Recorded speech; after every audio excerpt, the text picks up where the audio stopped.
sister-in-law played a mean joke that reminded me of a painful past experience. I got really upset and my family decided to stop talking to her. Now she's trying to make herself seem like the victim and turn everyone against me. Let me tell you about the situation. My husband, Aaron, and I have been together for 3 years, but we've known each other for 6. He has an older sister named Sophie, who's caused all the drama in our family recently. About 3 weeks ago, Sophie asked if I wanted to go on a vacation to Spain with her, my mother-in-law, and my husband's cousin Nadia. Nadia and I are close because we're first cousins, and we both went to the same high school.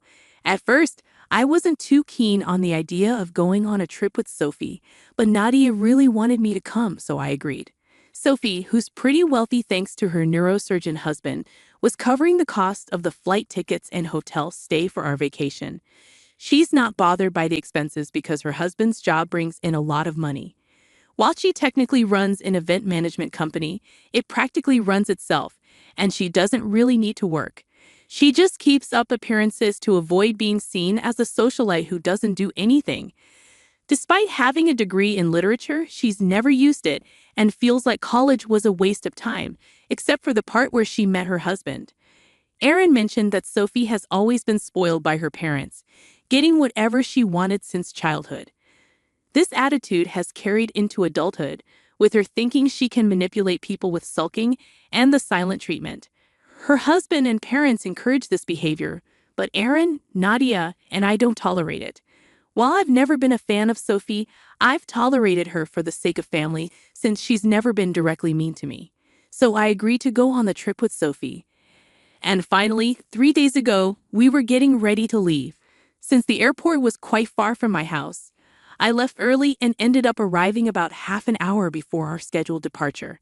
With time to spare, I decided to pass the time by scrolling through my phone. Unfortunately, that morning my phone's vibration motor had stopped working, so I wasn't getting notifications like usual. I didn't have time to fix it before leaving, planning to address the issue once I got back from the holiday. Luckily, I happened to be on my phone when I received a message.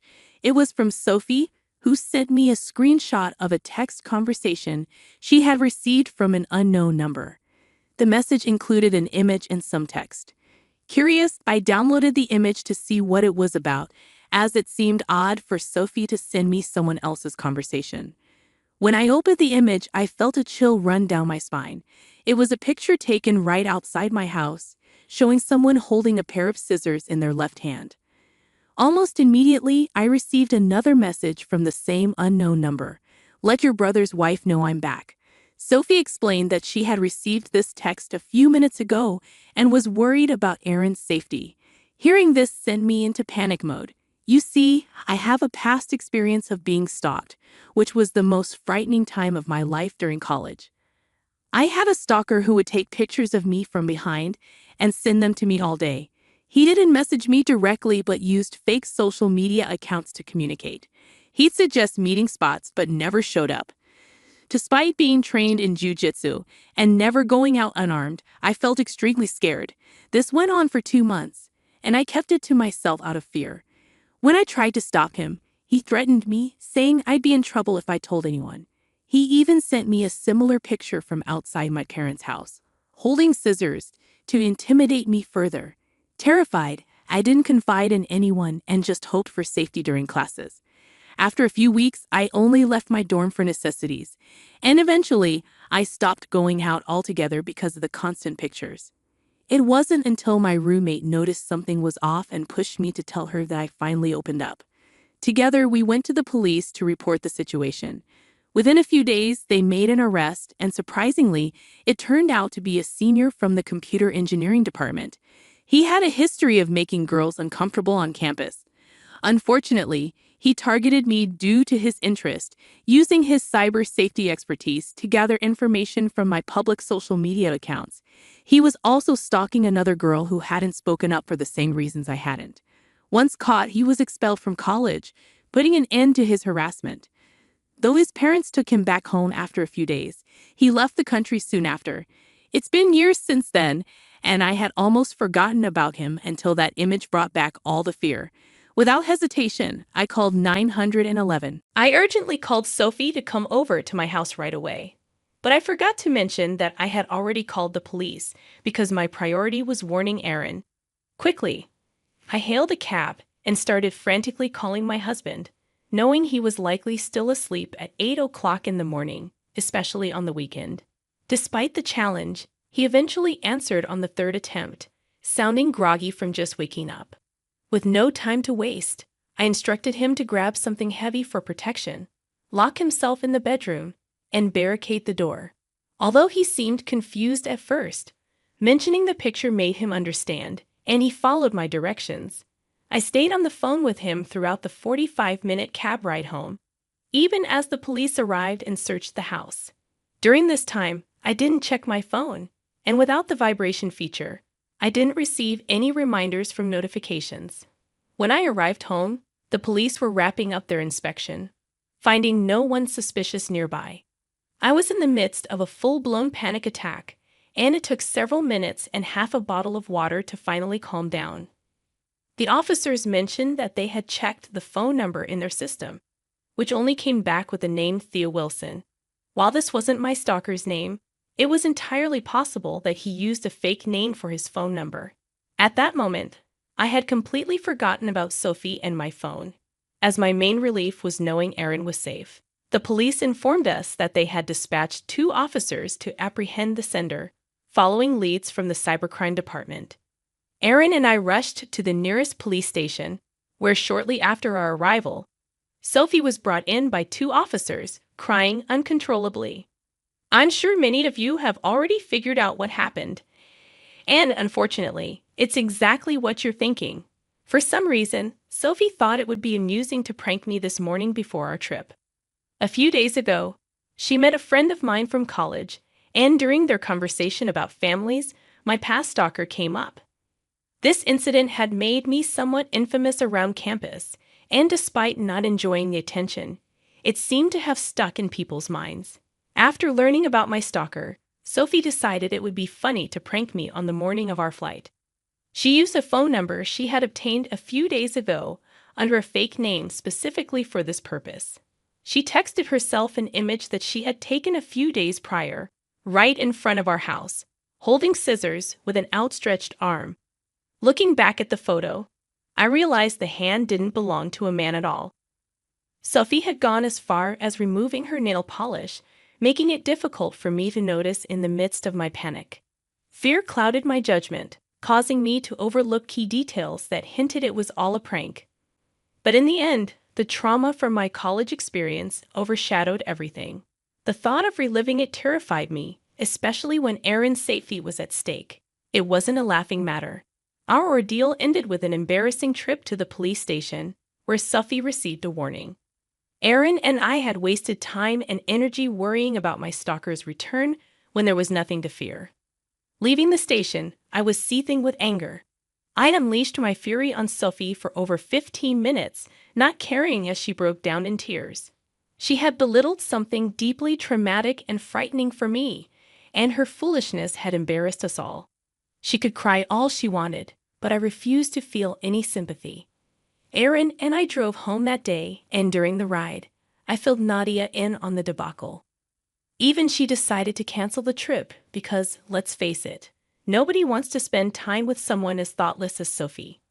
The whole day was a struggle as I tried to calm my nerves after the chaotic morning and the lingering fear from the stalker scare. Even after learning it was just a prank, the terror lingered, bringing back memories of the darkest time in college. I kept mostly to myself that day, only speaking to Aaron and Nadia. I switched off my phone, needing a break from the chaos. It wasn't until 2 days later that I discovered my inbox flooded with messages from my mother-in-law and Sophie, accusing me of overreacting to the prank and influencing Nadia to cancel the vacation. I hadn't instructed Nadia to back out. I had only shared what Sophie had done. Her decision was her own. Yet Nadia and Aaron managed to rally the family against Sophie, including her own father. Despite their belief, I hadn't spread any word about the incident. It was Nadia and Aaron who informed others, leading to the family's decision to cut ties with Sophie. They claim I owe Sophie an apology for what they see as a harmless prank, but the consequences she faces are real and painful. She's facing consequences from her own family, and now she's painting herself as the victim. After reading their messages, I discussed it with Aaron, who assured me there's no need for sympathy towards her. Neither he nor Nadia regret informing the family about the incident. What she did was undeniably cruel, far from a harmless prank. It wouldn't have been harmless if it hadn't triggered my past trauma to the point of incapacitating me for an entire day. We're all aware of the toll it took on my mental well-being. I fully agree, it wasn't harmless at all, leaving me paralyzed with anxiety. She didn't even apologize, only cried, so expecting sympathy seems hypocritical. She deserves the consequences of her actions. Initially, I planned to ignore her messages after discussing it with Aaron, as I had no desire to waste my time reasoning with her. However, she persisted in texting me repeatedly, clearly attempting to guilt-trip me into apologizing and restoring her standing within the family. It became increasingly irritating, and in a moment of frustration, I responded. I expressed my contempt for her insensitive and cruel prank, highlighting that she alone was responsible for her current situation. I clarified that I played no role in the family members cutting ties with her, though I wished I had, as it would have provided some satisfaction in removing negativity from the family. I concluded the message by referencing her weight, an area of insecurity for her. While I typically refrain from body shaming due to my own experiences with bullying, I chose to target her vulnerability in this instance to make her feel remorse. Perhaps my response was harsh, but it provided a sense of catharsis after enduring her relentless messages. Despite previously tolerating her spoiled and insensitive behavior, this incident exceeded my threshold for tolerance. After sending the text, I put my phone aside and tried to distract myself by watching a movie. It wasn't until 3 hours later that I checked my messages and found a new one from Sophie. She mentioned considering me a good friend and expected forgiveness without having to beg for it. While her message seemed to imply an apology, I found it confusing. She then criticized my response, suggesting that if I were going to be rude, I should have ignored her entirely instead of intentionally hurting her.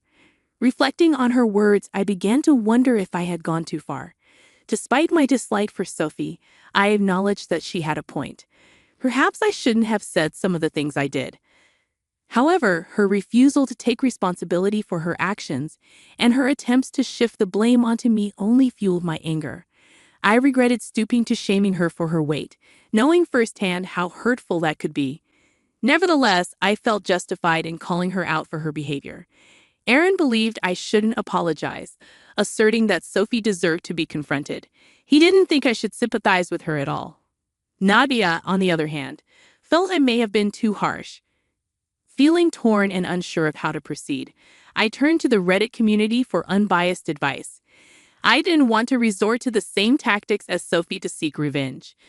While I value Aaron and Nadia's perspectives, I needed impartial judgment considering the circumstances. So I'm here seeking guidance after Scylla, in her attempt to prank me, inadvertently belittled my past trauma, prompting me to insult her insecurities about her weight. Update 1.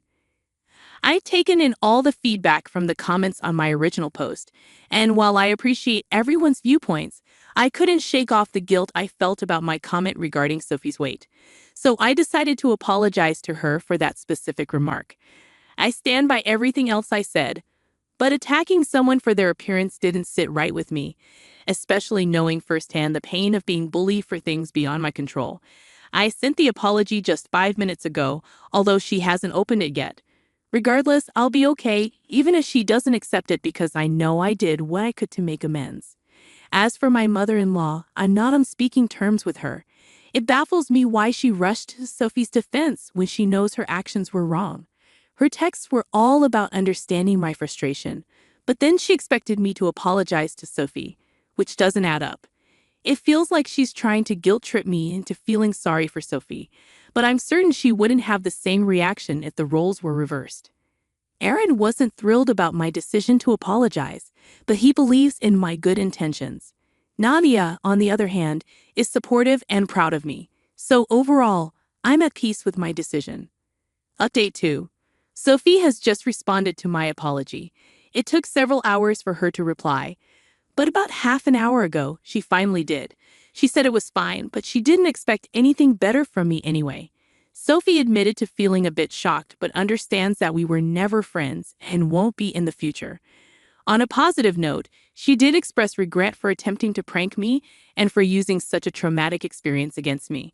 She claimed that if she had known the consequences would be so severe, she wouldn't have gone through with the prank. Personally, I believe pranks like that are disrespectful and should never be carried out, regardless of the circumstances.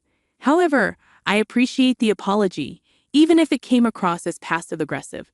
Something is better than nothing, right? Now I can let go of the guilt I felt about my own harsh words and move forward. This incident marks the end of Sophie's presence in our lives, and that's the silver lining in this whole ordeal. Update 3. Hi everyone! It's been about a month since my last update, and I have some exciting news to share. Last week, Nadia discovered that she's pregnant. To celebrate, we organized a big pregnancy announcement party and invited all our loved ones. Well, almost everyone. Sophie was noticeably absent because she's been out of touch ever since being cut off from the family. She temporarily deactivated her social media accounts and went off the grid. However, Aaron reached out to his dad, who assured us that Sophie was okay. She just needed a break from social interactions. During the party, though, Sophie sent Nadia a text extending her best wishes for a happy and healthy pregnancy. However, the message had a hint of Sophie's trademark passive-aggressiveness. She expressed a desire to be present at such a joyous occasion, but conveniently ignored the fact that she wasn't invited. Instead, she subtly implied that we were the negative influences in her life and that she was prioritizing her own well-being. We found her message amusing and decided not to share it with anyone else at the party. It's absurd how desperately she wanted to be included but refused to apologize for her actions. Despite hoping that her social media hiatus would lead to personal growth, it seems Sophie remains unchanged. Oh well, at least her message provided us with some entertainment.